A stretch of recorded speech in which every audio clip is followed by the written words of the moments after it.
तीसरा कलमा यूहन्ना की इंजील 19 बाब 26-27 वर्ष में लिखा है, यीशु ने अपनी माँ और उसके शागिर्द को जिससे मोहब्बत रखता था पास खड़े देखकर माँ से कहा, है औरत, देख तेरा बेटा ये है। फिर शागिर्द से कहा, देख तेरी माँ ये है। और उसी वक्त वो शागिर्द उसे अपने घर ले गया। आप सबकी जोरदार तालियों में लेट्स वेलकम पास्टर जेवियर फनो। हालेलुया।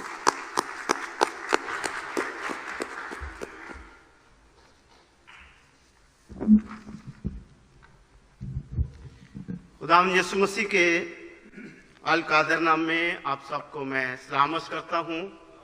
मैं शुक्रगुजार हूँ खुदावंद अपने खुदा का जिसने ये कीमती मौका बख्शा है। मैं पूरी कोशिश करूंगा कि 8 मिनट में इस कलाम के हिस्से को क्लोज करूं। बातें बहुत सी हैं लेकिन मैं भाई को बेल बजाने नहीं दूंगा। तो मेरे अजीजों, मैं बताना चाहता हूं, हवाला ऑलरेडी पाजी साहब ने पढ़ दिया है। तो ये 7 कलमात हैं। 7 कलमात में से 7 कलमात को 2 हिस्सों में तकसीम किया गया है। 3 हिस्से जो हैं वो मेरे लिए आते हैं या आपके लिए आते हैं। तीनों हिस्सों में यीशु ने मेरे लिए और आपके लिए बयान किए हैं, लेकिन 4 हिस्से जो हैं वो खुदावंद यीशु नासरी ने अपने लिए इस्तेमाल किए हैं। यहाँ पर तीसरा हिस्सा मोहब्बत का कलमा है और मोहब्बत करना ही सबसे बड़ी बात है। जिसके अंदर मोहब्बत नहीं है वो कुछ भी हासिल नहीं कर सकता। और माँ से उसने बड़ी खूबसूरत बात कही। उसने लिखा है, उसने अपनी माँ से कहा। क्यों उसने अपनी माँ से कहा? क्योंकि उस वक्त सलीब के पास 4 औरतों का जिक्र है। एक सलोमी थी और 3 औरतें जिनका नाम माँ मरियम नाम था उनका, जिनमें एक माँ मरियम थी, 3 जो थी उनके नाम भी मरियम ही गिने जाते थे।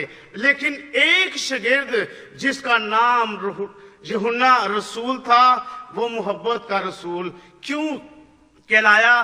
क्योंकि उसने ये साबित करके दिखाया कि वो मोहब्बत का रसूल है। उसने मोहब्बत करके दिखाया, और जब मोहब्बत करके दिखाएंगे तो मेरे अजीजों तब ही जाके आपको मोहब्बत का पैगाम दिया जाएगा। तब ही आपको कहा जाएगा कि ये शख्स मोहब्बत करने वाला है। तो यहाँ पर उसने एक बात कही, आए औरत। आए औरत का जिक्र नए ऐदनामा में 7 मर्तबा आया है, और 7वां मर्तबा यीशु ने अपने इल्फाज को कहा, आए औरत। एक मर्तबा फरिश्ते ने औरत को कहा है, आए औरत किसको ढूंढती है? तो मेरे अजीजों, ये बात मां मरियम बखूबी तौर पे जानती थी कि यीशु ने मुझे क्यों ये कहा कि ये तेरा शागिर्द है।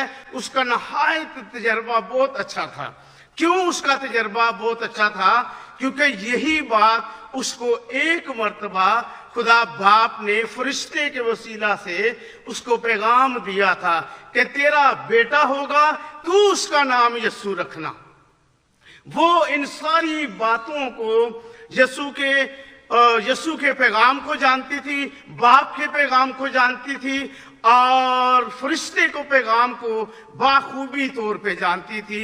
और मेरे अजीजों, ये सारी बातें जानते हुए वो लिखा है कि वो अपने उसके शागिर्द को अपने साथ, दोनों माँ और शागिर्द दोनों उसी वक्त उसके घर चले गए। लेकिन यहाँ पर माँ की और शागिर्द की जिम्मेदारी खत्म नहीं हुई।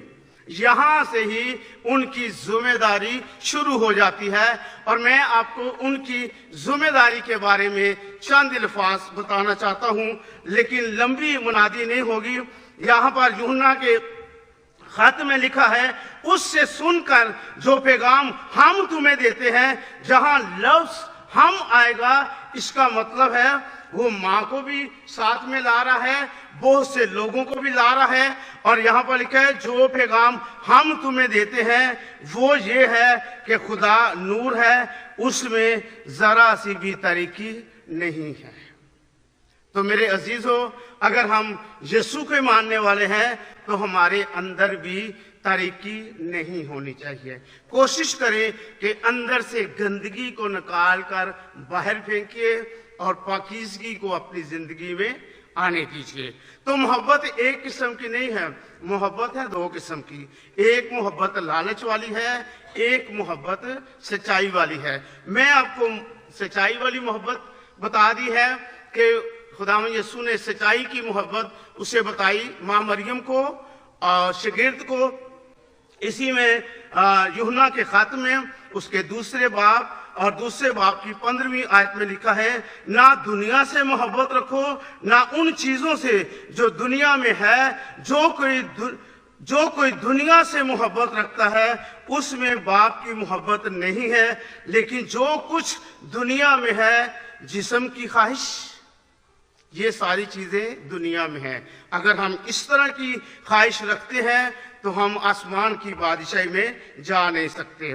तो लिखा है जिस्म की ख्वाहिश और आंखों की ख्वाहिश और जिंदगी की शेखी वो बाप की तरफ से नहीं बल्कि दुनिया की तरफ से है।